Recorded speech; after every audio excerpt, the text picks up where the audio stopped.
Thanks, Seb, for that excellent introduction. It's so good to hear the key themes of FACT laid out in that way. Super exciting couple of days ahead. Thanks also to Gavin and to Uncle Bill Nicholson for the generous and warm welcome. I'd also like to begin by acknowledging that we're on unceded Aboriginal land and pay respects to Indigenous elders past, present and emerging, and to any First Nations people who are here today. My name's Joel Stern. Seb asked me before if I was going to do any hype work to sort of get the audience going, any interacting stuff, and the answer is no. I'm based at RMIT. I'm a researcher, artist and curator. I work in the School of Media and Communication there, so I'm not at ACMI staff, but it's really exciting to be invited to moderate and introduce this first session. I do feel part of the ACMI team in lots of ways. It's such an inclusive place, and I've been coming here for 2 decades now. My work is really concerned with questions of automation, computation, extraction and so forth in relation to art and culture, the politics and aesthetics of art, culture and technology. And it's a pleasure to introduce the 2 artists that are going to present in this first session, Eryk Salvaggio and Katrina Sluis. They'll each present in turn, followed by a conversation with me and some time for questions from you guys using the Slido app. So this session is called Looking at the Machine, and I think this idea of looking at is very apt for these 2 artists, researchers, thinkers. They both bring an extremely analytical gaze to the question of not just images, but all media.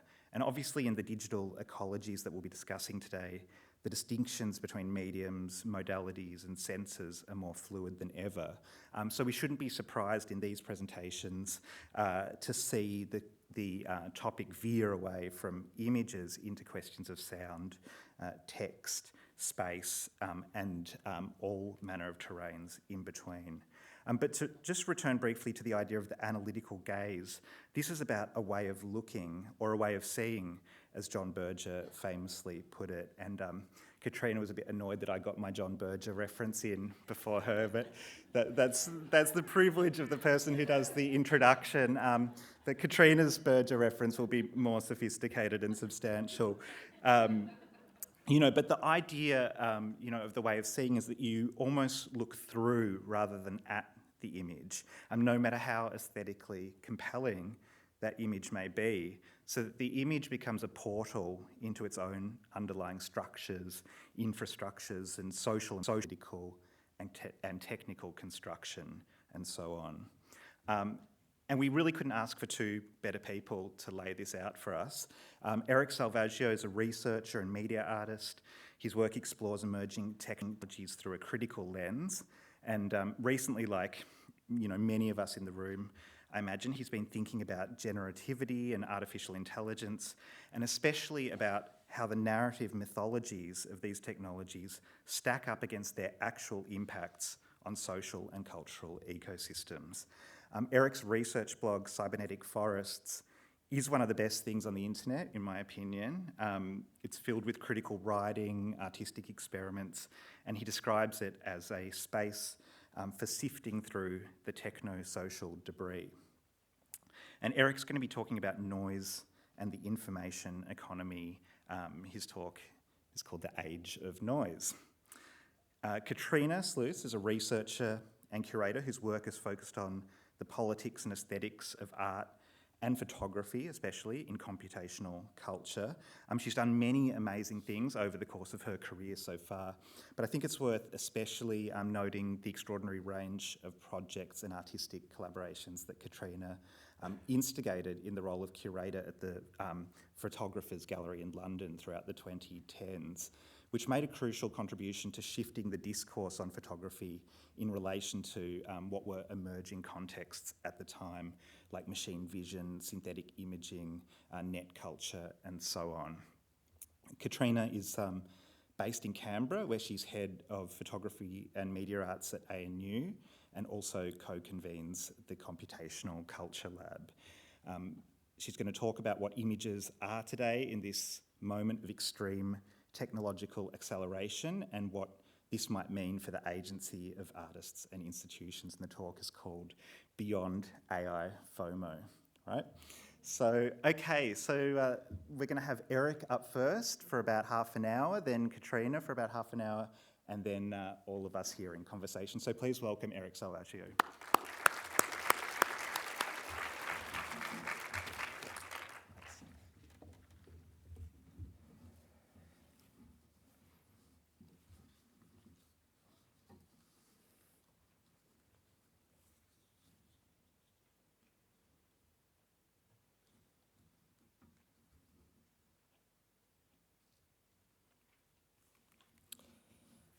Noise is a slippery word. It means both the presence and absence of information. Today, it's in the urbanization of our world, the hum of traffic and jet engines. Noise is also where we go to escape noise. In August of 2023, Spotify announced that users had listened to 3 million hours of white noise recordings. Noise to sleep to, noise to drown out noise. Noise is also the mental cacophony of data on social media, of smartphones, and the algorithmic spectacle. The age of noise is the logical conclusion, a successful ending for the information age. And information, which was once scarce, is now spilling from the seams of our fiber optic cables and airwaves. The information age is over. Now we enter the age of noise.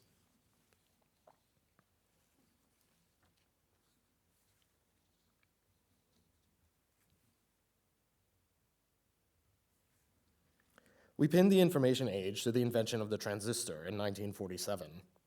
The transistor was quaint by today's standards, a mechanism for handling on-off signals.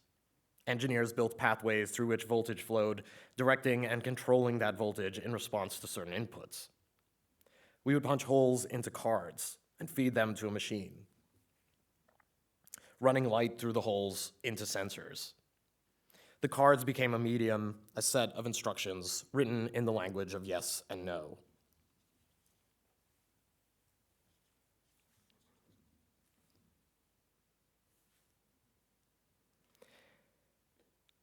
In other words, it all started with two decisions, yes or no, 1 or 0. The more we could feed the machine, the more the decisions the machine could make. Eventually, it seemed the number of decisions began to encroach on our own. The machine said yes or no so that we didn't have to. By the start of the social media era, we were the ones responding to these holes. Like or don't like, swipe left or swipe right. It all began with a maze of circuitry. The first neural networks, our adding machines, the earliest computers, were designed to reveal information. Noise meant anything that crept into the circuits, and the history of computing is in part a history of noise reduction. The noise in our telephone wires and circuit boards, even our analog TV broadcasts, was background radiation, energy pulsing invisibly in the air, lingering for millennia after the Big Bang exploded our universe into being. Our task was to remove any traces of it from our phone calls. Today, millions of on-off calculations can take place in a single second. Put enough of these signals together, run them fast enough, and you can do remarkably complex things with remarkable speed. Much of that has been harnessed into lighting up pixels. Put enough pixels together, and you get a digital image. You get video games, you get live streams, you get maps, interfaces, and you collect and process responses to live streams, maps, and interfaces. And with what we call generative AI today, we obviously aren't using punch cards. Now we inscribe our ones and zeros into digital images. The data mining corporations behind social media platforms take these digital images and they feed them to massive neural nets in data centers. In substance, the difference between punch cards and today's computation is that our holes are smaller. But every image that we take becomes a computer program. Every caption and every label becomes a point of information. Today's generative AI models have learned from about 2.3 billion images. with about 24 bits of information per pixel, all of them still, at their core, a yes or no decision moving through a structure. I don't say this to give you a technical overview of image processing.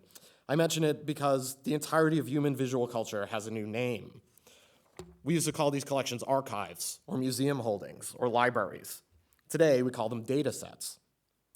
This collected culture has been harnessed to do the work of analog punch cards.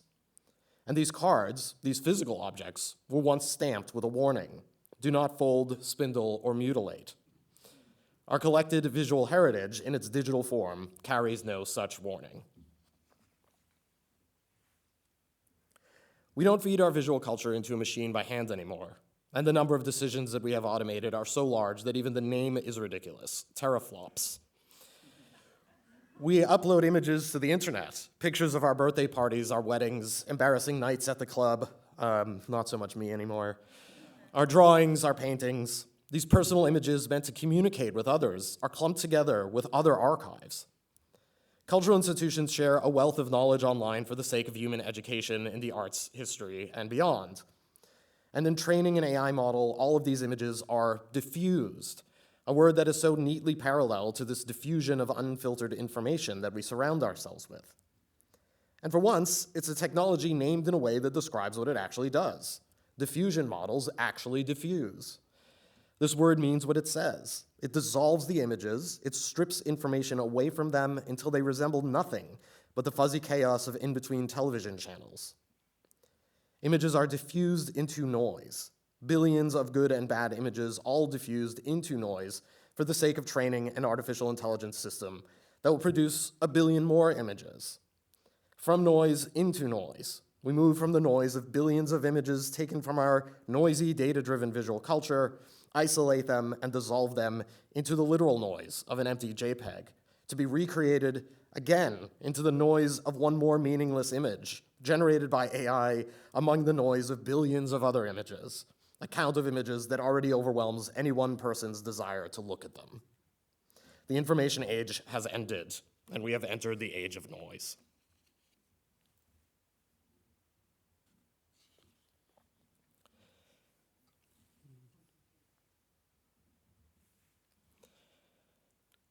We often think of noise as a presence. In America, we call it snow, the static. I've heard of other things as well. It's called ants in Thailand. Other places have other metaphors. But snow is a presence. We see snow. We see noise. We hear noise. But noise from a communication engineering perspective is the absence of information. Sometimes that absence is the result of too much information, the slippery paradox. Information which cannot be meaningfully discerned is still noise. Information has been rushing at us for about 2 decades now, pushing out information in the frame of content to such an extent that almost no signal remains that is worth engaging with.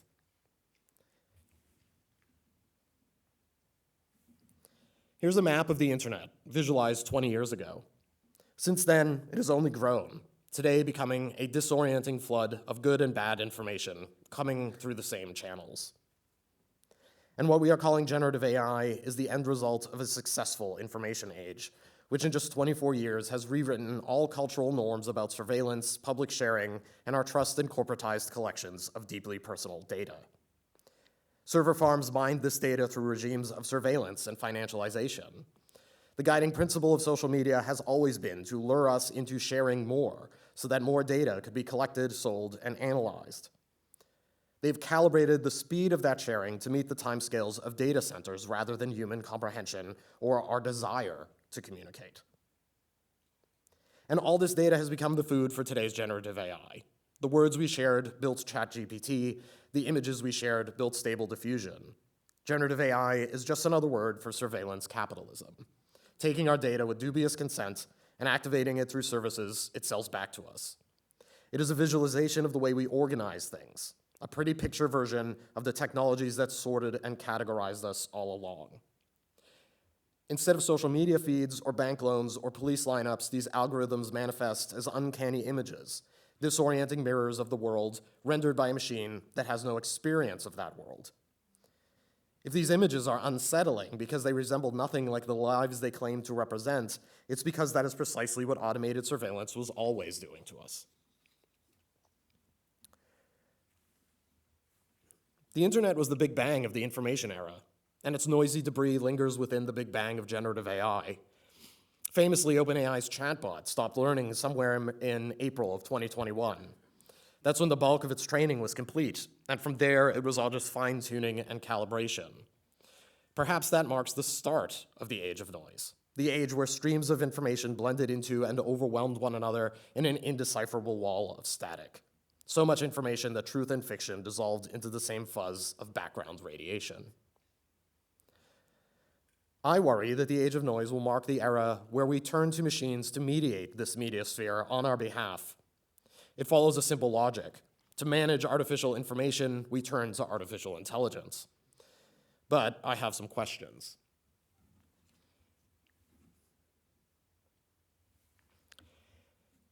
What are the strategies of artificial intelligence? The information management strategies that are responsible for the current regime of AI can be reduced to two: abstraction and prediction. We collect endless data about the past, abstract it into loose categories and labels, and then we draw from that data to make predictions. We ask the AI to tell us what the future will look like, what the next image might look like, what the next text might read like. It's all based on these abstractions of the data about the past. This used to be the role of archivists. Archivists used to be the custodians of the past, and archives and curators, facing limited resources of space and time, often pruned what would be preserved, and this shaped the archives. The subjects of these archives adapt themselves to the spaces we make for them.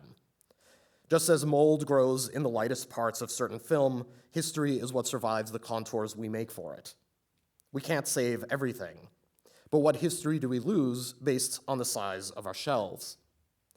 These are a series of subjective institutionalized decisions made by individuals within the context of their positions and biases and privileges and ignorances, the funding mandates, the space, and the time. No offense. Humans never presided over a golden age of inclusivity, but at least the decisions were there on display. The archive provided its own evidence of its gaps. What was included was there, and what was excluded was absent, and those absences could be challenged. Humans could be confronted, advocates could speak out. I'm reminded of my work with Wikipedia, simultaneously overwhelmed with biographies of men, but also host to a remarkable effort by volunteers to organize and produce biographies of women. When humans are in the loop, humans can intervene in the loop. Today, those decisions are made by pulsing flops. One of the largest data sets we have is a collection of 2.3 billion images, Leon 5B. It is the backbone of training most open source image generation models and likely most proprietary models. It is a scrape of the Common Crawl Index of the web, and its curation was done by a machine learning tool called CLIP. CLIP's assessment criteria was simple enough. Using machine vision, compare the assortment of pixels in an image to the text in its caption. If the clusters of pixels looked like others that shared words in those captions, call it a match and include it. If it looked like a duck and it's labeled a duck, it's a duck. That was the end of the curatorial intervention into the data set behind generative AI. People seem to think that humans were involved in curating this collection. They were not. Instead, a group of volunteers created a tool to collect these images, made decisions about what that tool would do, which I just described, and then they deployed it. These were the folks with decent enough intentions, by the way. They wanted to build a data set that people could look at and understand and evaluate. The data was out there online, and when you look at online culture exclusively through the lens of data to be analyzed, it's not hard to see why they would grab all they could. Nobody looked at the result. How could they? It's 2.3 billion images. But the data set was collected, it was put online, and then used as training data for image synthesis. Of course, humans were involved in this data set's curation in an indirect way. These images were the noise that defined the tail end of that information age. It is online culture. It included samples of nearly every genre of visual evidence, memes and pictures of our pets and children and our drawings, but also photographs of Holocaust victims, of Nazis on holiday in France, images of comic books and pornography, Taylor Swift and Abu Ghraib. The Stanford Internet Observatory noted that the dataset contained up to 3,000 images of child sexual abuse. The researcher Gary Marcus found that it contained countless examples of SpongeBob SquarePants and the Joker and other copyrighted material, while the researcher Abiba Berhane has counted a long list of racist, misogynistic, and violent content in the dataset. Given what we know of internet culture, this should be no surprise. The information age's relentless spread of images were all reduced into one very challenging stew. And from this noise came a promise, a seductive but dangerous promise. That is the promise of new possibilities, a paradigm shift. AI's integration of noise is not just on a metaphorical level. Noise is inscribed into these systems socially, culturally, and technically. These images are diffused, dissolved into static, and the machine learns how that static moves as the image is degraded. It can walk that diffusion backward to the source image, and this is how it learns to abstract features from text into generated images. Our training data constrains what is possible to the central tendencies in that training set, the constellations of pixels most likely to match the text in the description. In other words, it navigates averages, trading meaning for the mean. But the original context is irretrievable.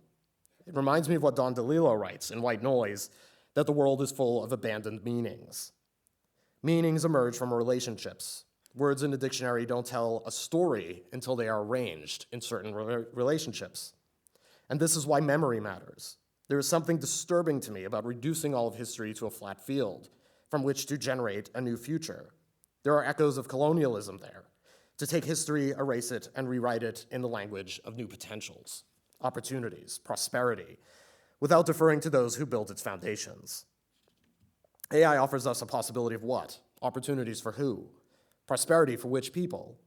Who gets to build a fresh start on stolen intellectual property? Who gets to pretend that the past hasn't shaped the present? Who has the right to abandon the meaning of their images? Of course, all of these images still exist. Nothing is eradicated, nothing gets destroyed, but neither is anything honored or elevated or valued. Nothing in the training data holds any more meaning than anything else. It's all noise. Images of victims and perpetrators fused together for our enjoyment, as noise, tiny traces of trauma inscribed for the sake of seeing something to post online. But I want an imagination that moves us towards a resolution of the traumas of the past rather than simply erasing them. The AI image is not new in the sense that it creates something. Rather than new, the static is random. Its old patterns adapted to random noise. That's distinct from newness. It is more true to say that the image is wrong. It is a hypothesis of an image that might exist in the static, based on all that has come before. The image that emerges is also noise, constrained by language and data. It references language and data to find clusters in that static. It is a prediction of what the image might be, a hypothetical image, constraining every possible image through the filter of our prompts. And all of these abstractions are wrong. No image made by image synthesis is true to the world, but every image is true to the data that informs it. It would be lovely to think of AI as creating something new. The age of noise offers us only a false reprieve from the information onslaught. This is not merely imaginary, though the imagination is what we are fighting for. The images themselves contain discernible traces of our past. The data that constrains that noise is shaped by racism, pornography, stolen content, images of war, and abuse. It is shaped by the way we label our images online. The training data for the prompt white girls contains thousands of images from Victorian-era portraits. The training data for black girls depicts sexualized adult women, including explicit pornography, which I've censored here as black boxes. Some companies are trying to navigate this by inserting diversifying words into our prompts without telling us, which solves the problem through the interface, but the models still produce stereotypes. British people are almost always elderly white men. So are doctors. So are professors. So are a lot of things. Mexican men are typically depicted with sombreros in Midjourney. The training data for these bodies informs that outcome, and they weigh on the representations of their outputs. This diversity of human bodies cannot really make it through a machine that constrains images to their composites. In the white noise of AI, we are all fused together into one and sorted by the weight of the most common.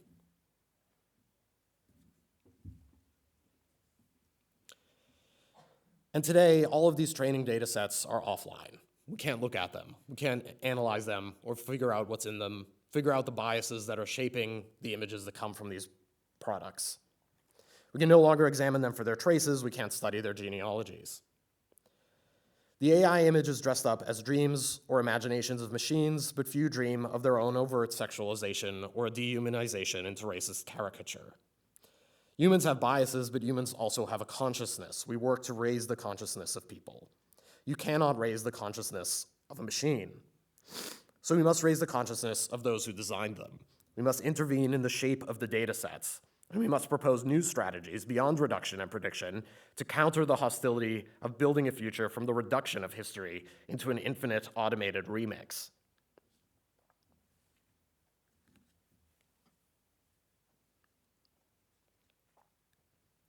That is not to say we should dispense with the past. Far from it. The idea of the remix is that we choose elements to arrange, and we move that culture forward with thought, arrange the pieces to the moment.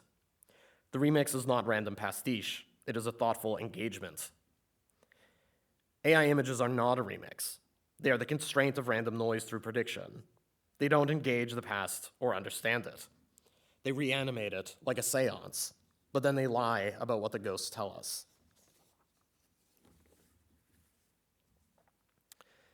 The shapes that these models sketch into noise are constrained by the shapes of the past. I liken this to a haunting, and I note that Mark Fisher has described the phenomenon of sonic hauntology, a music that referenced the past visions of the future, a future that seems to have been canceled. It reflects an inability to dream of the future on any other terms but nostalgia. And I would say that AI images are hauntological. The structures of our collective past shape them. This is true not only for the prediction of images, but for any system which relies on previous data to predict future outcomes. If we look to the census, that starting point of data collection efforts, what we see in the data is marred by what could not be written into it. The data sets are haunted by what they did not measure. Children who were not born because mixed-race couples were forbidden. Home ownership records that don't exist because black families could not buy the home. Data contains only the trajectories of history that have been allowed to us up to now. If we feed that information in the service of future decision-making, then these ghosts become police and the living become sorted by the dead. Noise is the residue of the Big Bang. Noise is where the past lingers. Noise is where the ghosts are. It's the absences that haunt us, and we ignore history at our peril. When we talk about data and generative AI models, we are talking about images. When we talk about data sets, we are talking about vast collections of images. It would not be a mistake to say that a vast collection of images is an archive. But we don't say archives in AI, we say data sets. An archive, I think, proposes a greater degree of responsibility. Archives are curated. Heritage collections rely on humans to examine and assess images. Archives contextualize, while data sets strip context away. Archives find relationships between people, places, and things. These data sets link objects only to resemblances of shape and color. The data set is an archive diffused, and these tensions are the subject of great fascination to me. In my work, I think about the age of noise and how it has been constrained by the age of information. I use found footage and archival images as a way of thinking through these tensions, placing the archive in dialogue with the noise that AI uses to make sense of it.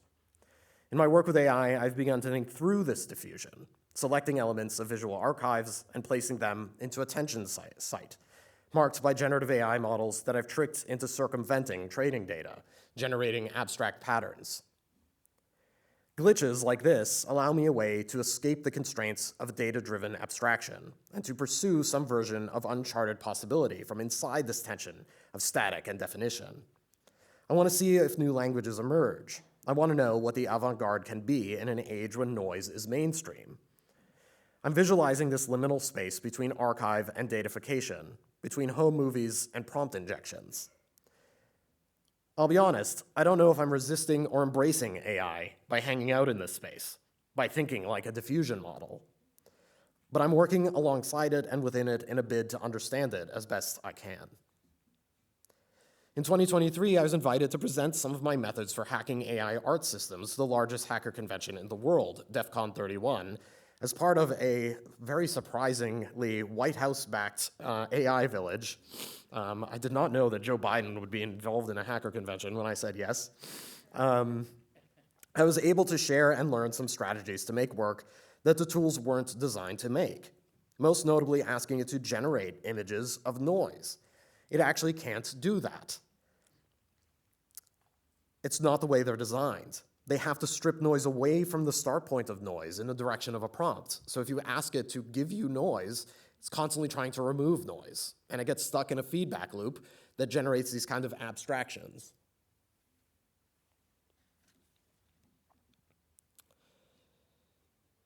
How ironic that these machines literally cannot make noise. I find these beautiful and elegant as a result of that messy contradiction. Not beautiful in the usual sense that we evaluate an AI image.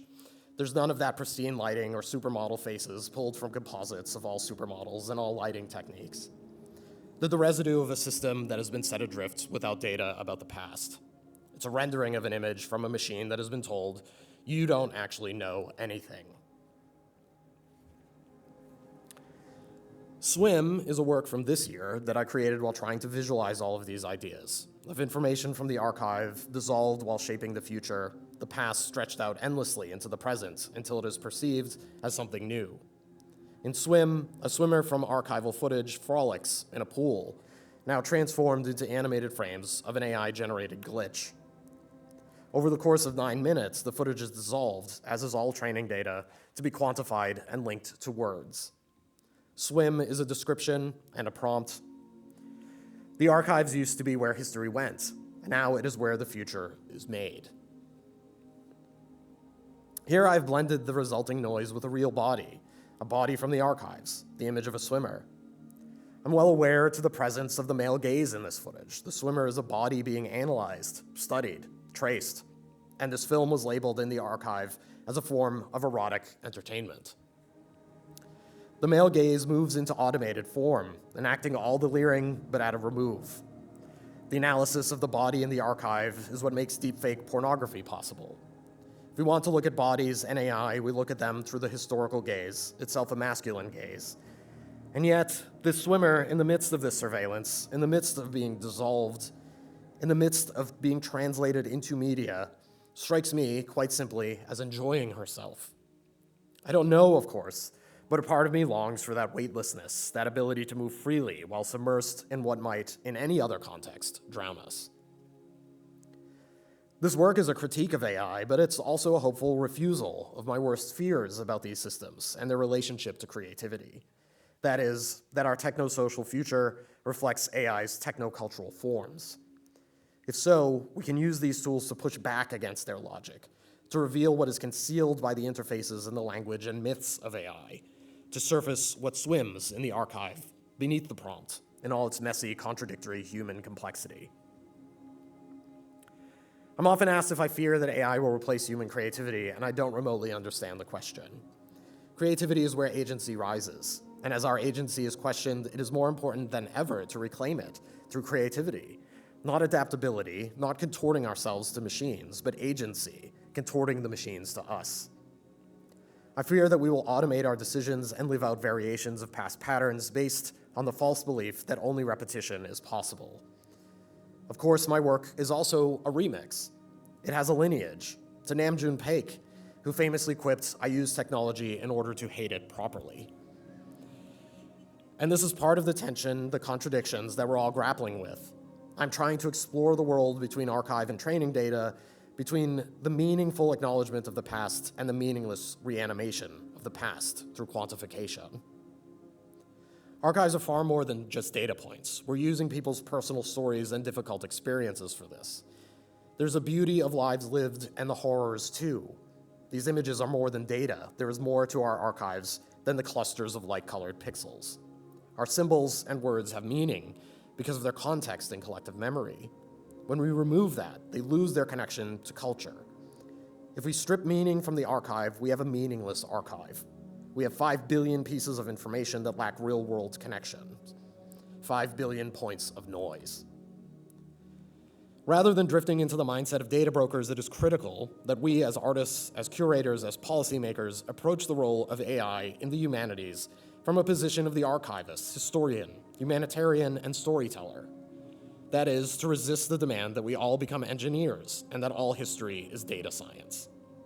We need to see knowledge as a collective project, to push for more people to be involved, not less, to insist that meaning and context matters, and to preserve and contest those contexts in all their complexity. If artificial intelligence strips away context, human intelligence will find meaning. If AI plots patterns, humans must find stories. If AI reduces and isolates, humans must find ways to connect and to flourish. There is a trajectory for humanity that rests beyond technology. We are not asleep in the halls of the archive dreaming of the past. Let's not place human agency into the dark, responsive corners. The challenge of this age of noise is to find and preserve meaning. The antidote to chaos is not enforcing more control, it's elevating context. Fill in the gaps and give the ghosts some peace. Thanks.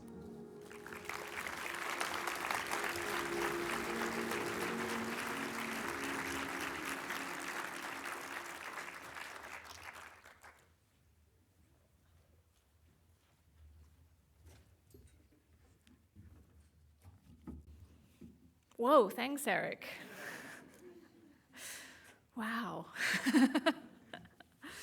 Hi, everyone. My name's Katrina Sluis, and I'm really excited to be here today and slightly intimidated about going after that.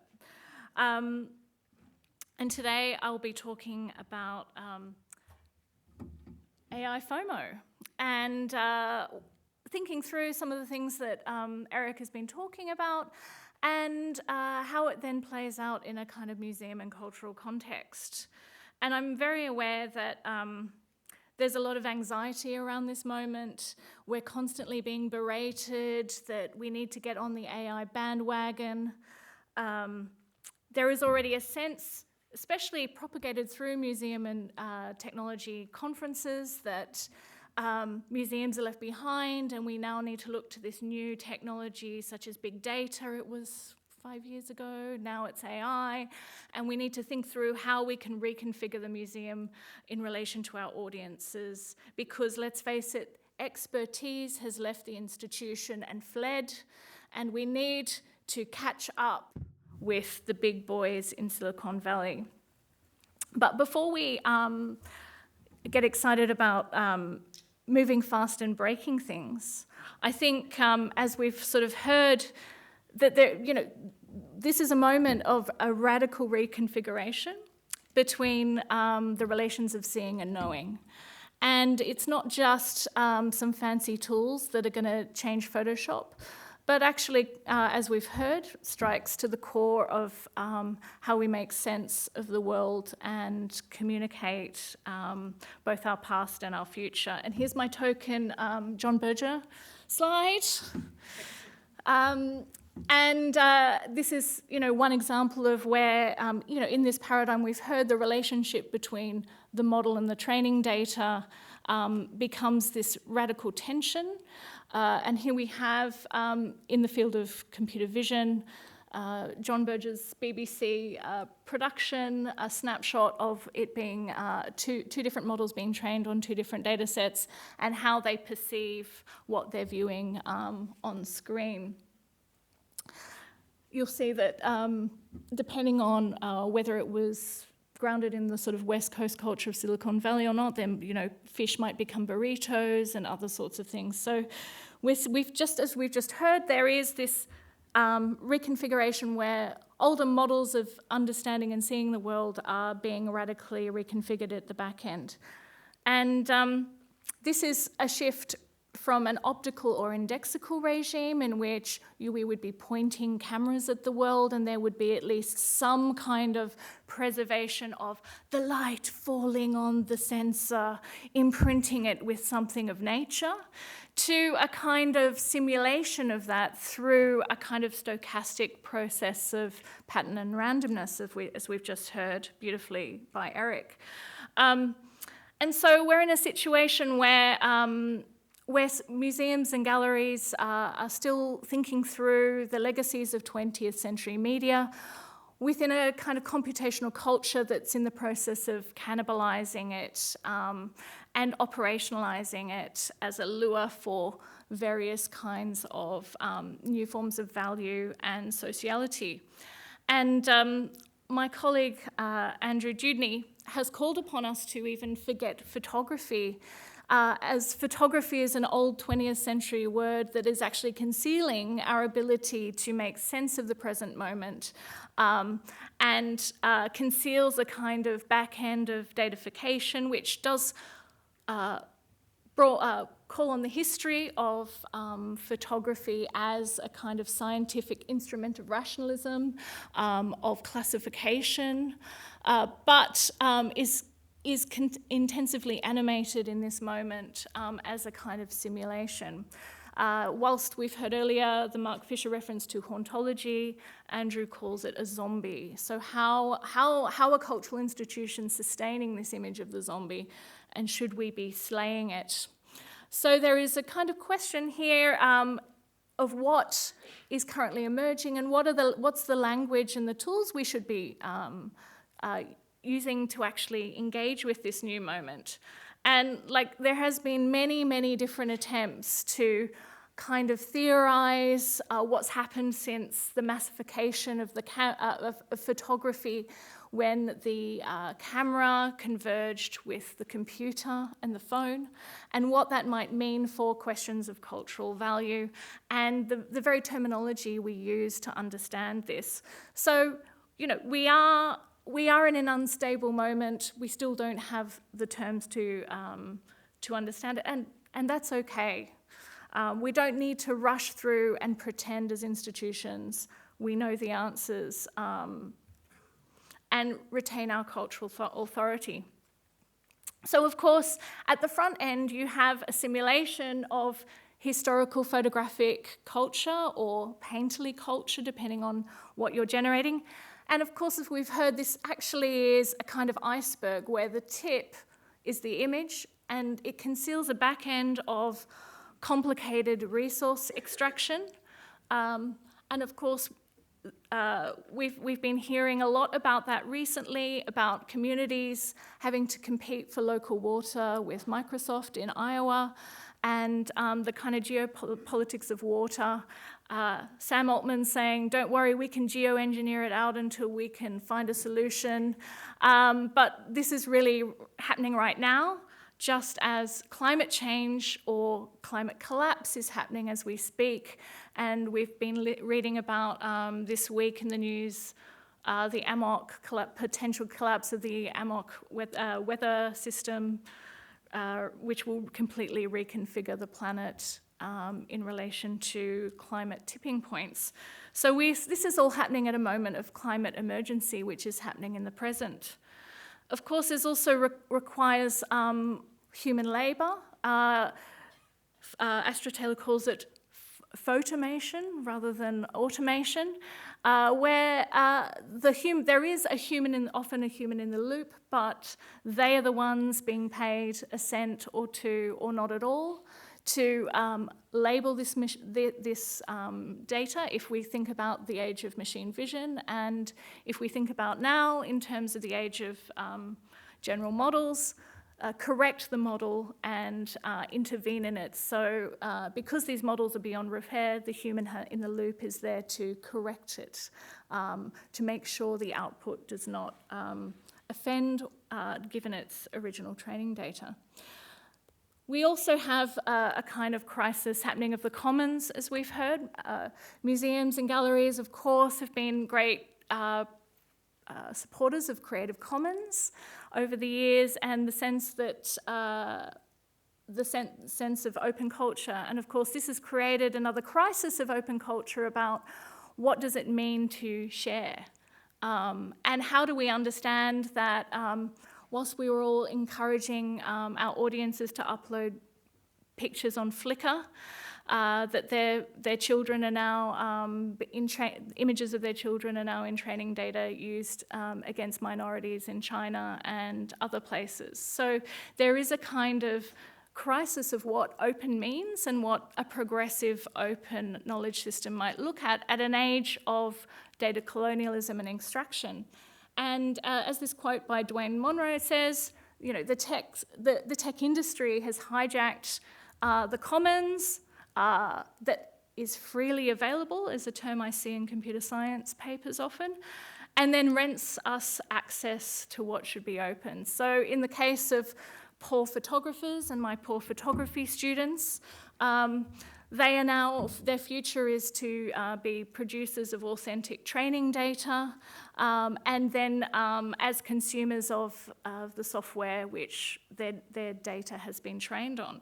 So Hito Stahl describes this as a great new political economy of data laundering and extraction of noise and messy data into new forms of value. So there is a kind of massive question about what a kind of progressive data practice might be if we think through the histories of the museum. And of course, we're also seen, as many AI ethics researchers say, automation in an age of AI is a great way of sidestepping accountability. And I was very interested to see, as you may have seen in the news, we're already seeing that with image making, where the altered image of by Channel 9 of this person, Georgie Purcell, was actually decried because it was actually the machine that did it. No human intervention. We're really sorry this happened to you. It was the AI content fill. There was actually nobody at the computer at the time or even looking at the output. It was the machine that made this mistake. And of course, that's a kind of small example, but when you start thinking through these technologies are working out who gets a mortgage or not, who gets a job or not, it becomes a very important issue in relation to our audience and communities and their experience. So does the museum risk being an onboarding tool for big tech now in relation to these kinds of debates? Because the fact that machines can now make something that passes for art is great marketing for Silicon Valley companies engaged in a new AI arms race. And to give you a sense of the kind of scale of that, a friend of mine was telling me her partner is a Google worker, and they were told recently that Google will need to invest the next 3 years of revenue entirely into servers for them to catch up with Microsoft. So this is the kind of context that we're seeing huge tech worker layoffs and the kind of concentration of power around massive extraction in order to train even larger models at scale. As Hito Stahl mentioned in our recent event, Critical AI in the Art Museum, this creates a whole set of ethical and cultural questions for how we present these technologies and how we deploy them on our audiences and educate their eyeballs, in the case of the Italian Museum using machine learning to track and optimize how visitors engage with art. So yes, there is a kind of sense that do we risk being able to naturalize military technology in the museum if we think through Boston Dynamics robots suddenly being able to, can they make art instead of running around with guns on their heads killing people? I was chilled when I saw that work when a 3-year-old next to me said, "Oh, Daddy, cute." Here we also have an example of climate activists staging a die-in inside MoMA's installation of Rafik Anadol's work unsupervised. So this kind of question of what kind of AI do we let into the institution and how is that represented and how do our audiences engage with that? And of course, this is a really tricky question for institutions because as I love this quote by Victoria Walsh, Andrew Judy, and Emily Pringle from way back in 2014. The digital is primarily understood as a technical tool rather than a knowledge system and a culture. or even a political economy.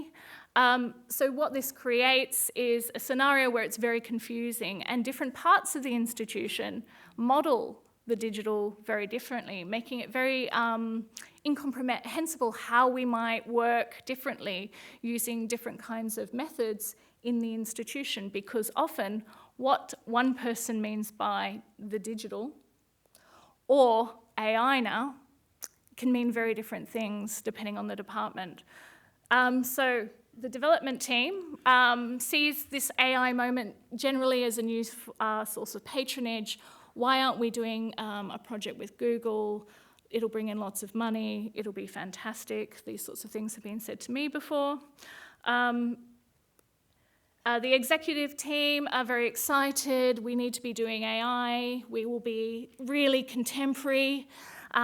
People will really realise that we are the cutting edge of this moment, and we are thought leaders in this field. The comms team are, of course, great. Our digital marketing can go into override. We have new analytics platforms using machine learning in order to understand visitors in the museum, which is now a dangerous data black spot, and we must use machine learning to extract every data point from inside the institution in order to give our audiences what they want. And the exhibitions team, of course, they're like, it's okay, we don't need to think about this, we'll just get an artist in. They're the new avant-garde. They're going to tell us the answer. And whoa, isn't this a great moment in art history? And of course, the collections team are there, just going, okay, how can we use this as a new tool of democratization?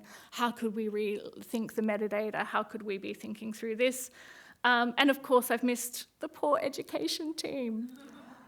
Oh, the poor education team, who are there thinking, okay, this is a moment for a new visual literacy, new forms of progressive methods, but no one listens to them. So we have this situation where institutions are trying to address this moment, this reconfiguration of the relationship between seeing and knowing, audiences who are using these technologies, and trying to understand what their implications are for culture and the future. So I think the question is then, well, you know, it's very easy for me to stand here and critique that. What do we actually do? What do we do? And I think this is something that I can share my experience from, because back in 2012, as the intro may have indicated, I was employed as the very first digital curator at the Photographers Gallery in London. This was a moment where the institution was also facing the flight of cultural expertise from the museum to the web. They wanted to build screens that everyone could share their images with and celebrate this new democracy of the image. And, but also were very aware they didn't know what it would mean for the cultural institution. And I think this is a moment where they expected me to come in and, with a curatorial view, to generate a new canon of photography, of artists working with these tools that would securely help the institution to manage this difficult transition. In reality, I think what we did was actually this is a moment where knowledge and understanding is diffused, and practice-based research in the art museum becomes a really interesting place for asking questions and learning in public. And so I want to kind of begin to discuss a little bit about what that might look like and how we approach this moment in the Photographers Gallery. One of the last projects I did there back in 2019 was precisely to recognise the fact that in this moment, machines were obviously becoming extremely important viewers of photographic culture, and we had no way of beginning to talk about what was happening in that space. My colleagues were saying, we just need to slow images down and look at them more closely. And I was there, we need to speed them up. We need to look at them in a 50 millisecond glance because that is the model of vision being encoded in these systems. And so we developed a lot of research in the institution with audiences, with computer scientists, with technologists and so forth, including restaging early computer vision experiments of machine seeing with audiences and staff to begin to try and crack open and begin to institutionally think through some of these kinds of questions. And this also meant failure. And it meant us admitting that we didn't know the answers. It meant us relinquishing that sense of cultural authority and not having the shiny, beautiful Google interface that everyone can get excited by, but through doing small-scale interventions with other people in the institution. And this also required us to move our attention away from the artist as a privileged site of knowledge about image culture toward other actual agents, such as computer scientists. And we did a lot of work looking at this person, Fei Li, who many of you might know is created the dataset ImageNet, which is an extremely important object recognition dataset in computer vision. And she talks about how this collection of 14 million images stands in for a representation of the world, about how she thinks that by scraping lots of images in the web, you average out the bias of individual photographs, and how, looking at her own child, she understood the machine to be like a child who, through looking at lots of images, would learn about the world. So this was a radical shift, and ImageNet is the data set, and it's, as a benchmark data set, led to the rejuvenation of neural networks and our current kind of AI moment. So we began to think through, like, the computer scientist is a really radical agent of visual culture. We began to read computer science papers, and we also began to think through what happens when you think through it not as an archive, but a data set. Photo institutions are often sending artists into archives to look at them and understand them. We asked artists to go and look at major photographic data sets and come back and commission work about what they saw. Some artists looked at 100 hours of images. They tried to inhabit the scale of what that meant. We also tried to exhibit ImageNet. So what does it mean for a photo institution to exhibit 14 million images? So that was a completely insane research experiment. It was very hard to even get ImageNet at a point where it was being taken down because there was a lot of interest in it as we've heard before, about the sexist and racist stereotypes. And unbeknownst to us, Trevor Paglen released ImageNet Roulette just after we started to exhibit it at 50 milliseconds an image over 4 months. So how do you begin to think of the new temporality and scale and experiment with that? What else is really kind of crucial in that respect is also finding accessible shared resources and producing those tools. And what's been really exciting is a lot of the texts that we commissioned from 2019 are being referenced in AI ethics papers, and works now travelling into major papers. This is a commission that we did with Mimi Onahuna, who was here last year. It's now being referenced by computer scientists. However, the institution, because this kind of work, this kind of moving, does not actually reach the mainstream newspapers, doesn't result in some big commission, it's very hard for the institution to absorb its own knowledge that it generates through that and value it. So this is a kind of question for us as to, like, how do we begin to think through a different kind of practice in the institution? How do we understand it and its impact? And what happens when our audiences and artists and technologists become co-researchers in that practice in order to not just reify the front end or the output of such models but to help understand and comprehend the back end of such models in order to hopefully build new literacies and competencies, both in ourselves but in the people we serve. So I'm going to wrap it up there. And if you're interested in more of these kinds of questions, I'll just direct you to the Critical AI in the Art Museum, which was a project, a set of discursive events that recently ran, hosted at ANU.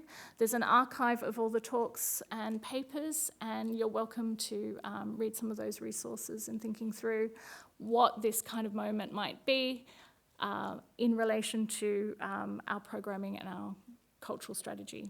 Thank you.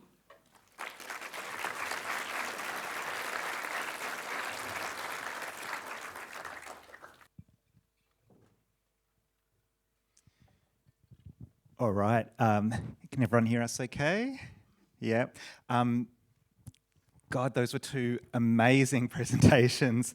My head is spinning a little bit because there was just so much complexity and so many incredible provocations. I like the way both of you kind of lay out in a very sort of critical and analytical way some of the sort of challenges, pathologies even, and sort of intractable contexts that come out of this sort of technological acceleration and our struggle as sort of institutions and practitioners to deal with that context. But then, there's a bit of hope at the end, or at least,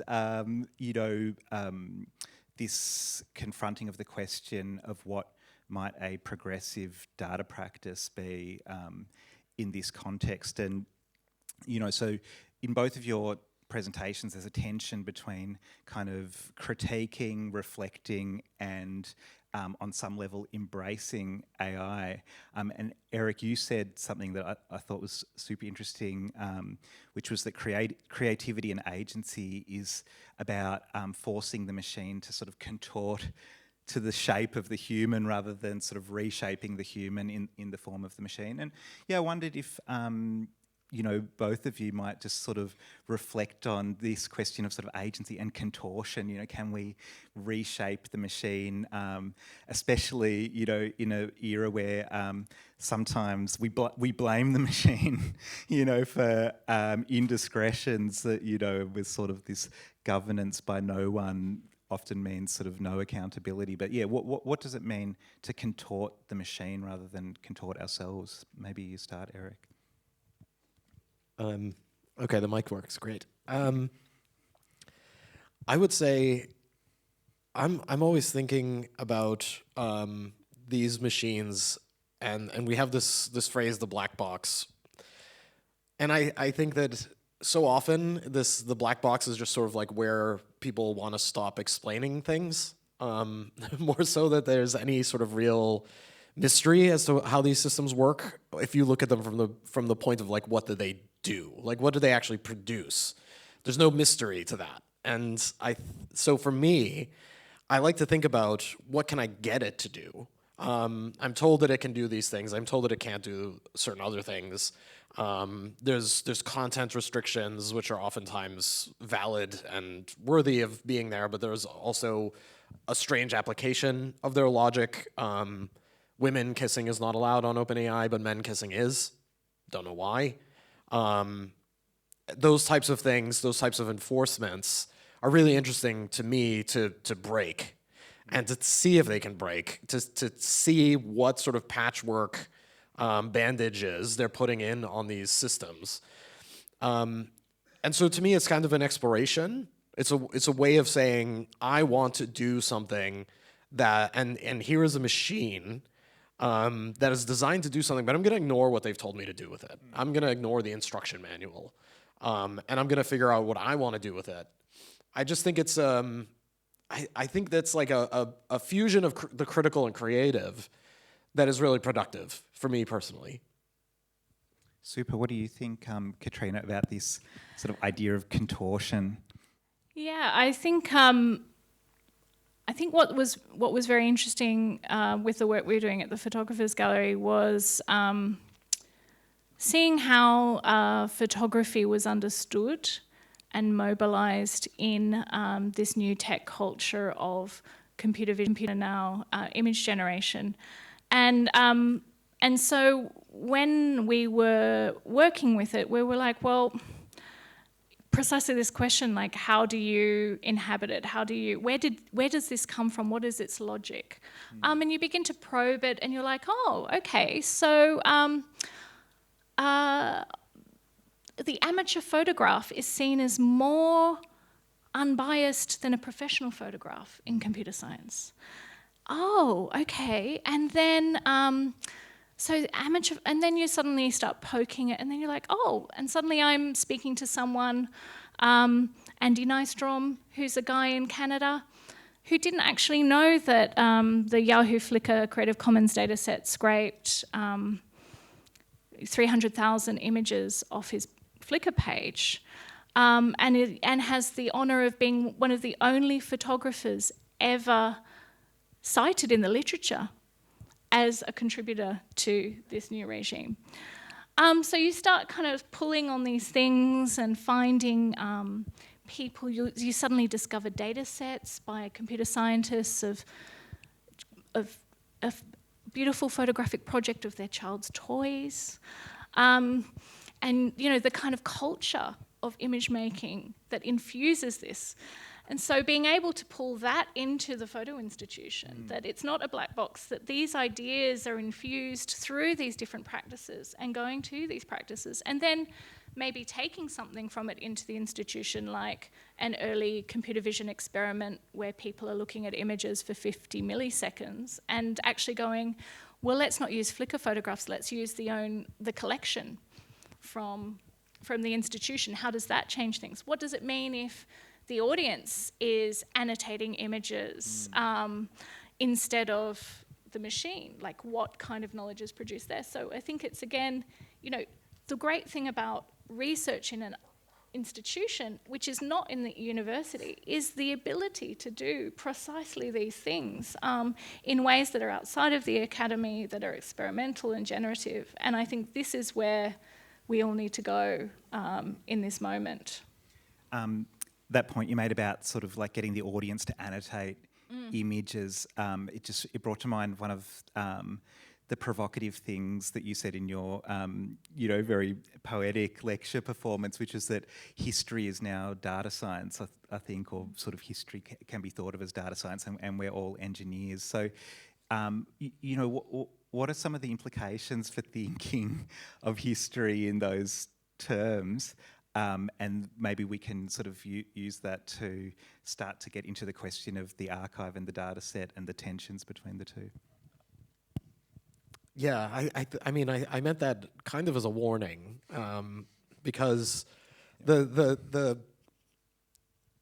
I think words have a lot of power, and the way that we sort of relate to information has a lot of power. And one of the great things about AI is that, at least if we engage with it critically, is that it shows us the way that the organization of information structures the ways in which we live, and that if we think of data sets instead of archives, and this is not, you know, there's uses for data sets, right? Obviously. But when we think about history as a data set, when we think about all of these images that you've just described as nothing but data, and they're not contextualized, they're not put into any kind of context, then I think what ends up happening is that we strip a kind of meaning out of it. Yeah, I don't know. I'm lost in your question. I'm mulling it, but yeah, I'll stop there. Maybe you have something smarter to say than me. I think what you're trying to say is this reduction to everything into a data point is a kind of process of capitalist datification of knowledge, and requires us to engage with it on those terms, and to resist this endless transparency of data, to resist this kind of datafication, and to insist on another relation with this material. Is that right? Or Yeah, maybe and not? I do think it's about like what are the connections that we're trying to make with a data set. Are we, when we're talking about generative AI, it really is just captions and images and pixel clusters. That's what we're looking at, and that's how things are being organized, and that's reducing everything to just very much literally stereotypes. That's what these things are. They are stereotype engines. But they're also going to be constantly reproducing these stereotypes and these reductions and reinforcing those. And so that's what worries me. I would love to see us be able to get into the data sets like the project you described. And some of my own work is to get into the data sets and see what the relationship is between the pieces of data that we are drawing from. What are the stories in the data that are getting severed when it is represented and repackaged as this glossy photo magazine with like 6,000 fingers, which is what generative AI is. So the stories in the data set fascinate me because they are severed, and our only relationship to all of that history, all of that culture that is in that data set, 2.3 billion images, is the shiny, glossy, seven-fingered supermodel. Yep. And that's just a strange thing to do to culture, strange thing to do to visual culture. Yeah, I love your metaphor of the iceberg with the image as the tip and the sort of iceberg itself as the sort of reality of resource extraction under the surface. I'm going to start to incorporate some questions that are coming through the Slido because they're also responding to what we're talking about now. One of them comes from Elliot Bledsoe, and it's to do with the archive and the data set because Eryk, you especially kind of put forward the archive as the kind of preferable, let's say, cultural entity for dealing with, history, creativity, agency, as opposed to the data set, in all its automation and mechanisation. Elliot asks, what does collection, preservation and access mean if the notion of the archive sort of collapses into the data set? What will archives do? What will they collect? And I wonder if both of you might have a go at responding to that. Do you want me to jump in? Yes, please. I mean, this is a really interesting question because there is a kind of trend now, in certain spheres of ethical AI, which is like, oh my God, we'll solve this by getting a domain expert involved.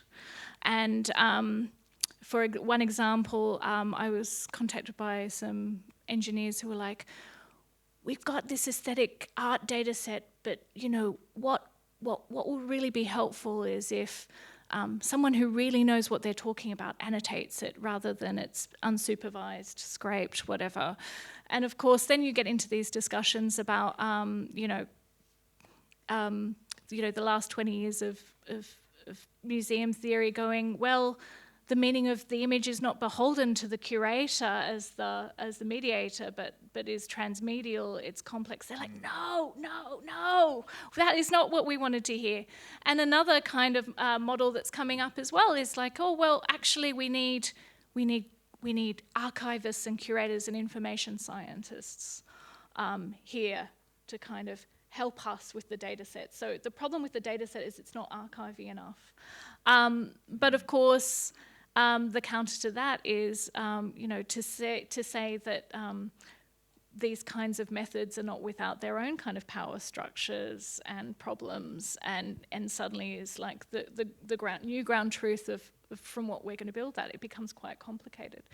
So I guess, everything is an archive, but we need archivists more than ever is the answer, I think, from that kind of part of tech culture.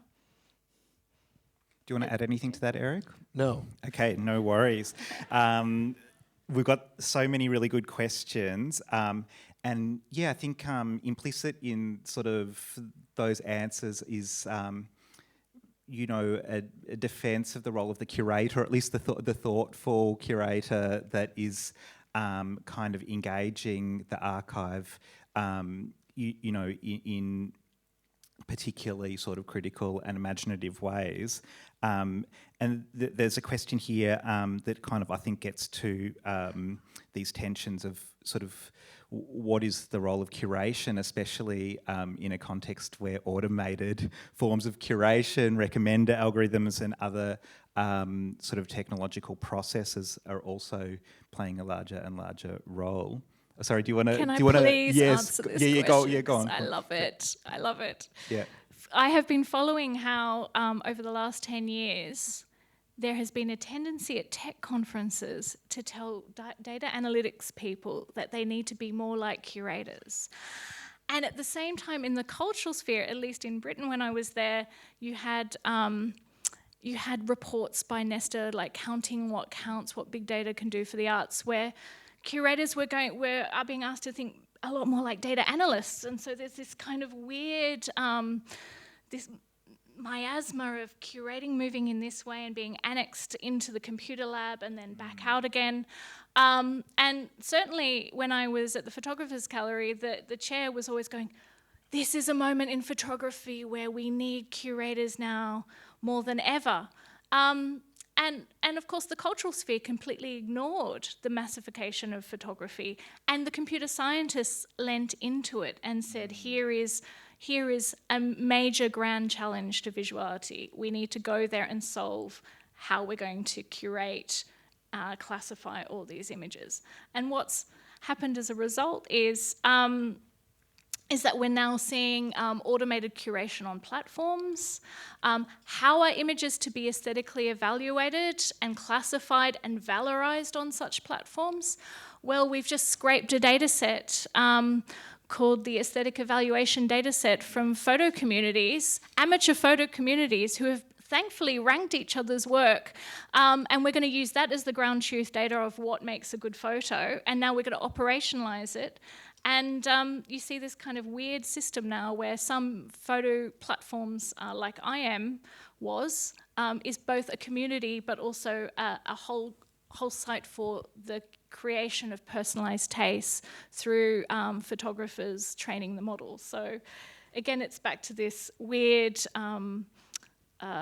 iceberg thing where, Flickr on the one hand is a photo community, on the other hand, it exists as a data set being constantly recirculated amongst computer scientists. So yes, curation is being both cannibalized and valorized and intensified, I think, it's paradoxical, I think. We labour under contradictions, don't we? So, all right, this question is how do historically and presently disenfranchised groups who already have to fight to be included within the canon of art, and art is in scare quotes here, which is good, how do we advocate to a computer? How does that sort of struggle to access, what you call, Katrina, the privileged side of the artist, work in the context of these sort of forms of computation that, in a way, become entangled with what we used to think of as the curatorial. Any thoughts?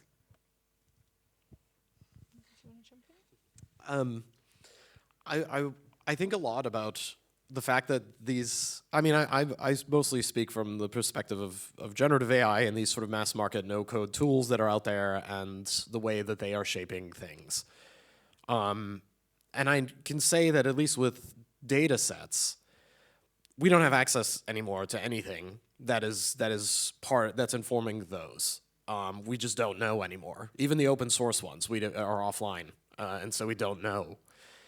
But I do wonder if there isn't an opportunity to rethink the data set from the archival perspective, in the sense of having a community curated version of something like a Leon 5B or something like Wikimedia Commons, but not exactly like Wikimedia Commons, where people can voluntarily contribute what they want to contribute, and where people can sort of look and examine where biases might be occurring and correct those biases internally.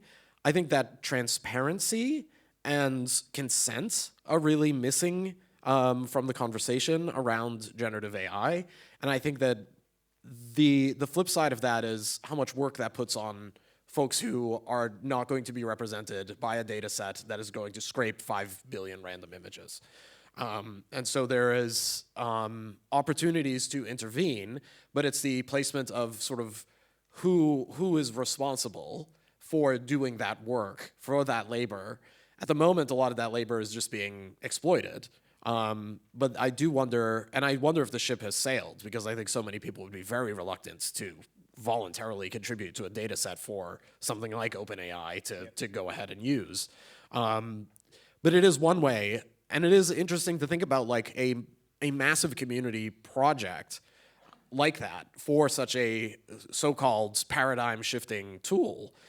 The paradigm really hasn't shifted. It's kind of extractive capitalism as it's always been. But is there an opportunity for organization of individuals, of people, to make a challenge to the way that's done?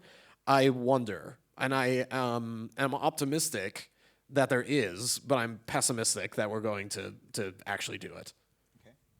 I'll just riff on that pessimism a little bit with a couple of other questions. I'll group two questions together. One is, are we already out of control? Will Microsoft, Google, and other big tech orgs determine our future cultural perspective? And then Tao asks a version of that question, which I think is very connected to the recent lecture series that you convened, Katrina, on critical AI in the Art Museum. And she asks, what's at stake with big tech art washing? How might it differ or relate to art washing of other dubious industries like big pharma and extractive industries? Yeah, I wonder if you have a response to that. Yeah, I mean, it's been interesting in Britain seeing all the backlash against BP sponsorship of institutions. I think there was this brilliant letter by the Media Art Collective in Brussels, Constant, to cultural institutions during the pandemic. And this open letter was saying, you know, here is a moment where, you know, those institutions that are built on mutual respect, commoning, and love are allowing the kind of concretization and colonization, further colonization of the institutions by big tech. You're losing control over your own data, and you know, we know institutions are poorly funded, etc. So that we understand that kind of context, but was really kind of saying, yeah, we need to be thinking very clearly about what is at stake with collaboration. I remember when Google Art Project was happening and being set up, and it was like, oh, this is just a happy project where we're not the experts. We'll give you all the tech. We'll have this great digitization project. We don't own any of it. It's the commons. It's great. And then you say to someone, well, are you going to release all the metadata that you're generating as a result of all the interactions with the history of art on your platform? Do you see that as public cultural value? They're like, oh, no, not like that. And of course... Huh? Yes. Yeah. So we have this kind of problem where what is progressive or not is really hard to understand. So, you know, having access to the whole history of art in new ways is fantastic. You know, this is brilliant and reaches people in new ways. But at the same time, like questions of circulation, the value isn't in the image anymore. It's all the sets of relations around that image. So how do we comprehend that? So these are the kinds of questions that institutions are probably not really dealing with. But that question of how should we be investing our time in open source tools, supporting community models, other different ways, should we be putting all our collections on green servers, feminist servers, you know, these sorts of questions, which is about infrastructure and not just about output, is really hard. What do you think, Eryk about these questions of the kind of relationship between big tech and cultural institutions and museums? I have obviously a different perspective as an artist, where one of the things I've noticed is a lot of the types of work that is the most exciting, the most sort of literally spectacular, often requires the kinds of tools that a Google can provide, or a Microsoft or IBM or whoever. And as a result, a lot of the work ends up reflecting a kind of mystification of the technology. That's through a kind of selection process that happens with like the labs that are bringing artists in.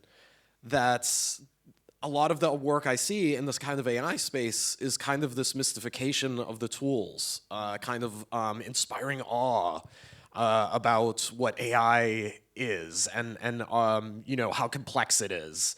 And there's this kind of, you know, when it comes to art washing, I'm really concerned about that. I think at this moment in time, it's really crucial to engage critically with that mythology of AI, and to question this sense of vast, overwhelming complexity that we will never understand.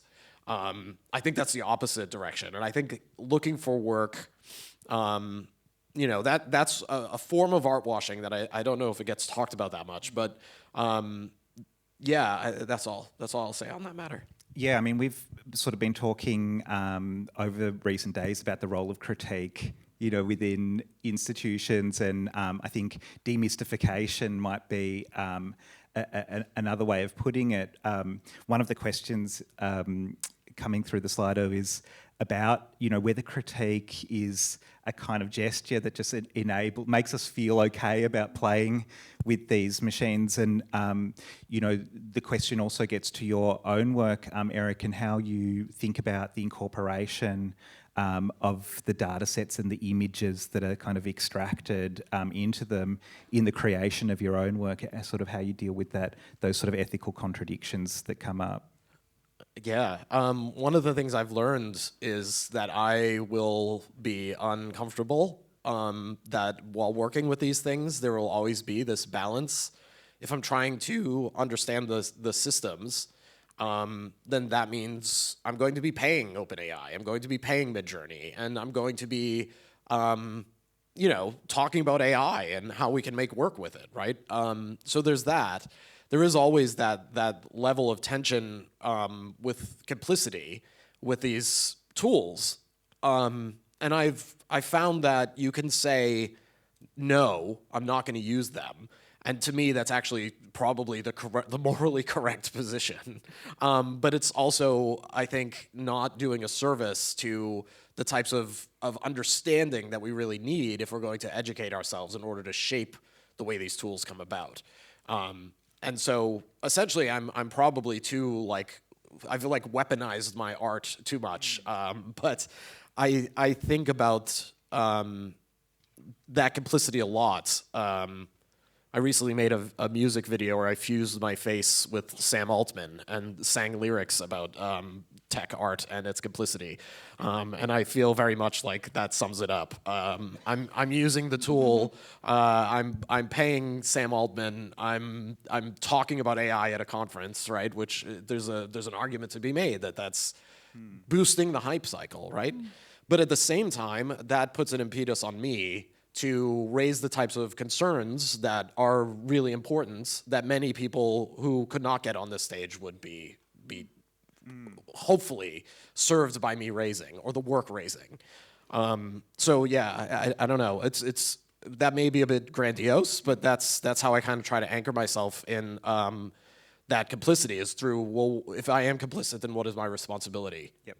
No, a bit of grandiosity is needed at times. I mean, I love the Nam June Paik quote that you brought in, embracing technology in order to hate it better. And I was sort of reminded that his work kind of came out of the context of, you know, television sets going from, you know, not being in any American household in 54, 55 to by sort of 56, 57, being in the majority of households and people watching 6 hours of TV a day. So, you know, there was this need to in a way, sort of demystify the television and kind of go, enter through the screen somehow to kind of break it from the inside. Katrina, what do you think about this question of critique I think and its role? it's a great one, and one that has framed a lot of the work at the Centre for the Study of the Networked Image, which I was involved with in London. And I think this question of having said what I've just said, it's very hard to be inside, there is no inside outside, that you were saying. There is no pure way of engaging with it. We're all in this mess, and I think there's a danger for thinking about the art world, throwing sticks at the tech world and going, you are this, you are that, whatever, and then having a great show at a great institution to go and do that. What actually is more interesting, I think, is treating these kinds of systems as the dominant form of culture and having to engage with it. So we, at the Photographers Gallery, threw a 10th birthday party for ImageNet, the data set, which was kind of weird. We had people protesting on Twitter about it. But it was one way I got Fei Li to come to the gallery and speak about this grey media that she'd created that had changed visual culture. And being able to understand, and I work with lots of people in tech companies from the inside who are also kind of, questioning their own practices. And I think that is a fantastically good thing. What we need is, instead of critique for critique's sake, is actual space where we can collectively come together from these positions in order to understand these technologies that are reshaping visuality. So that involves not alienating a computer scientist or a Google worker, but actually working with them and talking with them and this sounds very naive, etc. But instead of writing just another book, but actually using the space of the institution where these things can actually happen and be transformative and happen in practice. Yep.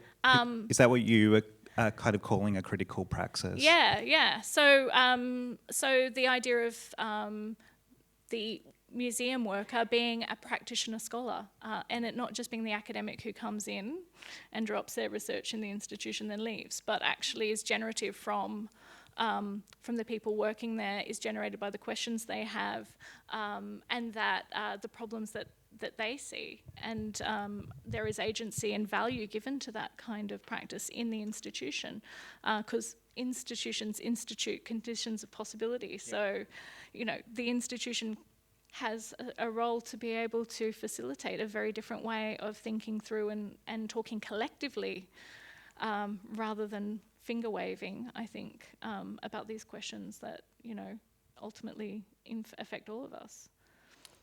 Yeah, I just want to piggyback on that and say I think there's a lot of work that art can do in presenting different models. And if you're presenting a different model, then you want the people who made the original model to be part of that, because that's how that model circulates, enters into the sort of realm of ideas.